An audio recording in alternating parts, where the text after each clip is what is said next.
Joining us now, Jason Miller, Trump's senior advisor. Jason, great to see you tonight. Now, the president made a suggestion today that the Iranian plot could be linked to others. Watch. There have been 2 assassination attempts on my life that we know of, and they may or may not involve, but possibly do, Iran. In the first case in Butler, Pennsylvania, the FBI has been unable to open the 3 potentially foreign-based apps. And in the second case, the assassin had 6 cell phones in his car, yet the FBI has likewise been unable to penetrate their guard. Who was he calling? Jason, did the ODNI give you any indication that these actually could be connected? And if so, what can you share with us?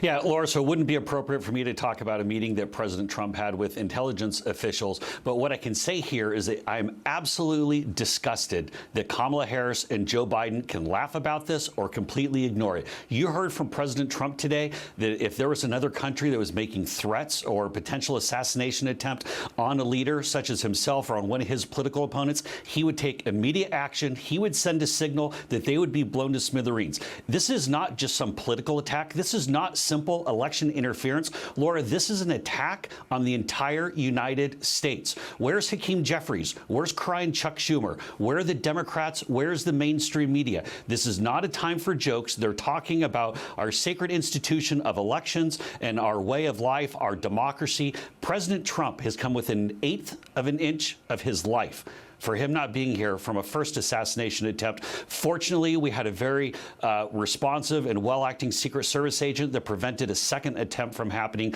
We don't know just how close this additional attempt could have been, but the fact that Kamala Harris and Joe Biden are doing nothing and saying nothing is a disgrace.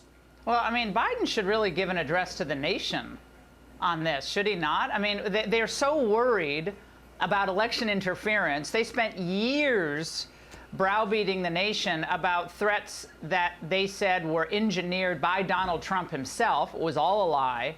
And now Joe Biden has plenty of time just to hang out with Whoopi Goldberg.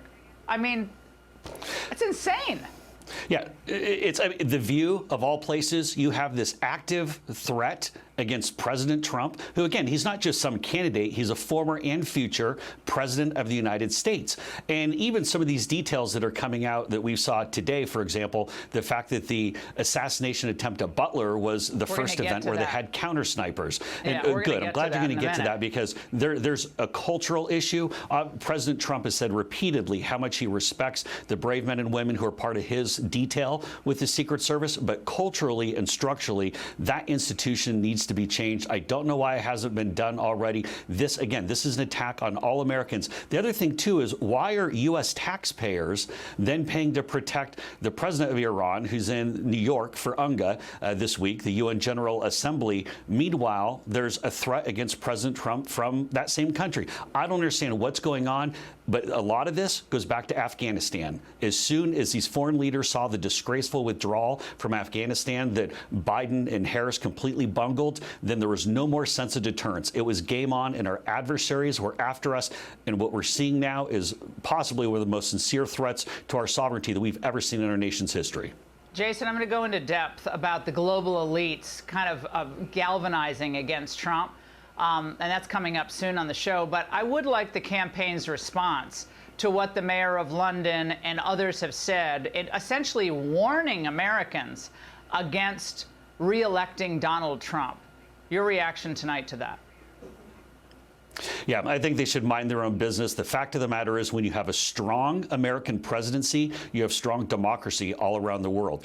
Other democracies wonder why they're being threatened, whether it be these terrorist actors, whether it be other bad actors all around the world. It's because when that presidency, when the person residing at 1600 Pennsylvania in Washington, D.C. is weak and we don't have that sense of deterrence, bad things happen. I would say to the mayor of London, they had to check himself on this one, because he, at some point, he's going to need President Trump and America to have his back. We're going to be there, but let's have a little bit of respect here.